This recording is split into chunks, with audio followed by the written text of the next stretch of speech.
এই জাদুটা হচ্ছে এটা সিক্রেট জাদু, এটা আমি বলবো না এটা কি জাদু, বাট এইটুকু বলতে পারি যে আমি সবসময় বিশ্বাস করি যে ভালোবাসা দিলে ভালোবাসা পাওয়া যায়।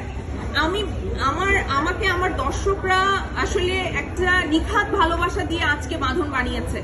আমার যে দর্শক আছে তারা আমাকে প্রচন্ড ভালোবাসে এবং তাদের মুখের কথাই আমাদের প্রচারণাটা হয়েছে।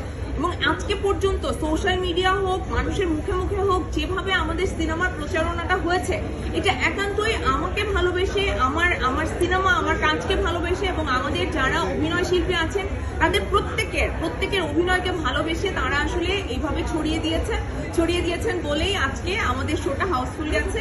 সবার কাছে কৃতজ্ঞতা, অসংখ্য ভালোবাসা এবং এইভাবে আমার পাশে থাকবেন। আমি জানি আমি সবসময় হয়তো খুব বেশি লাইকেবল মানুষ না, খুব বেশি আমার কথায় সবাই সবসময় কনভিন্স হতে পারবেন না, বাট আমি যেরকম আমাকে সেভাবে যারা ভালোবাসেন আমি তাদেরকে অনেক ভালোবাসি।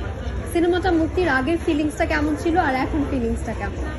মুক্তির আগে ভীষণ ভয় ছিল, মুক্তির পরেও ভীষণ দুঃখ ছিল, কারণ আমাদের প্রথম দিনের শোটার যে অবস্থা ছিল আমরা সবাই বাসায় গিয়ে কান্না করেছি।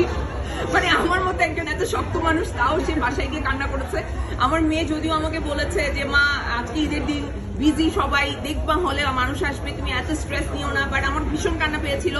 কিন্তু সময়ের সাথে যেভাবে দর্শকের রেসপন্স আমরা পাচ্ছি আমরা আসলে অনেক হ্যাপি। আর এখন তো আসলে দিনে দিনে খুশিটা বাড়ছেই। আর আমার সাথে পূজা আছে এখানে, আমার আরো